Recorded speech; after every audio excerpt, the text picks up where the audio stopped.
en guise de nourriture pour notre semaine.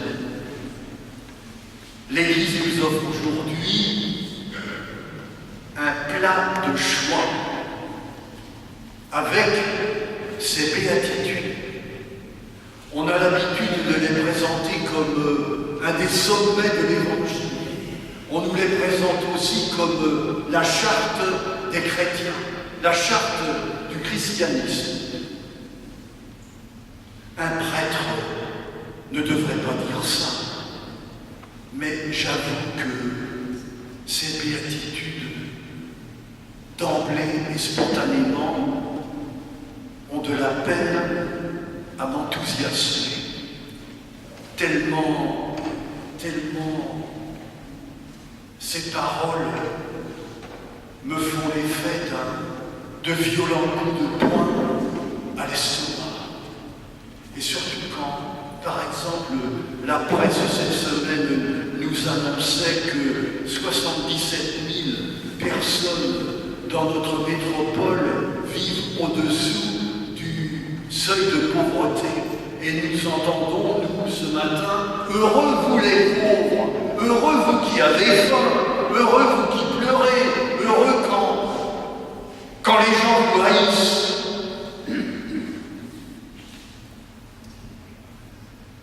Ce qu'il y a de bien avec les évangiles, c'est que personne ne les a jamais lus. Cette formule choc, elle est d'un poète philosophe, Christian Bobin, que j'ai écouté avec grand intérêt, tout récemment, à la télévision. Et sans doute voulait-il dire, attention les chrétiens, on a l'habitude peut-être tellement nos oreilles entendent l'évangile que nous nous y habituons et que nous perdons peut-être sa saveur et sa force, son impact de renouveau. Et ce Christian Bobin, il a écrit un livre sur Dieu qu'il a intitulé Le très bas.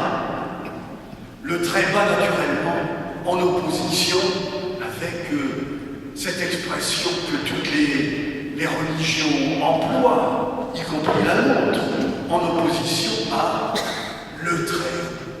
Lui dit le très bas. Et figurez-vous que j'ai l'impression que cet évangile lui donne raison, puisque que voyons-nous?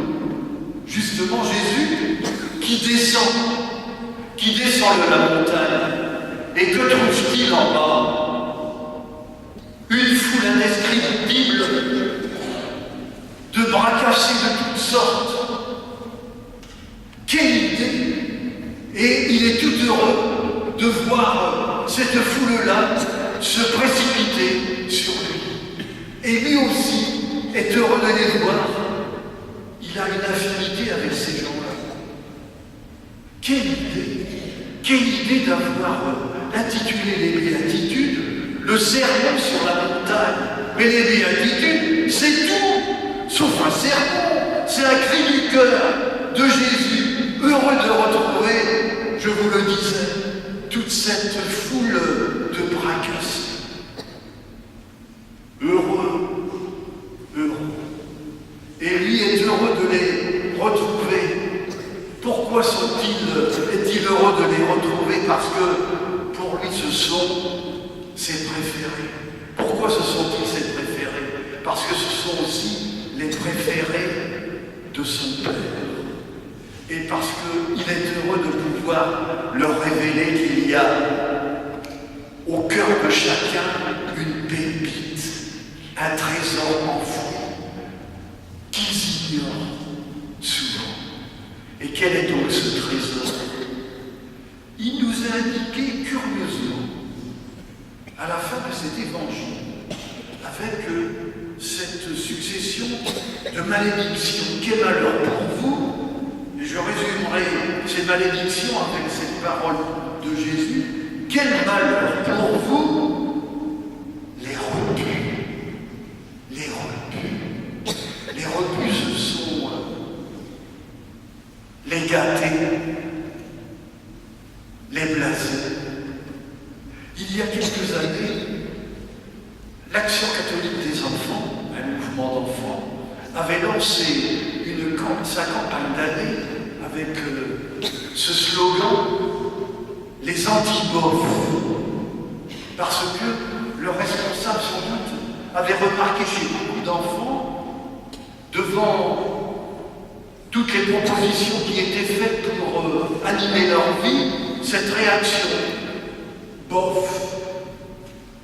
Bof, comme s'ils étaient déjà enfants, des enfants gâtés et des enfants blasés.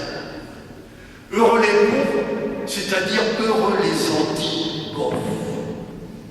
Au fond, quand on regarde bien, ces béatitudes sont un peu le portrait de Jésus. Son portrait. Heureux les pauvres, c'est-à-dire ceux qui sont en manque. Et Jésus est l'exemplaire de l'homme en manque, devant ses frères, devant son Père. Il leur dit toujours ce genre d'expression « Tu m'as manqué, tu me manques ». Les gens en manquent de nos frères, en manquent de notre Père. Tu m'as manqué.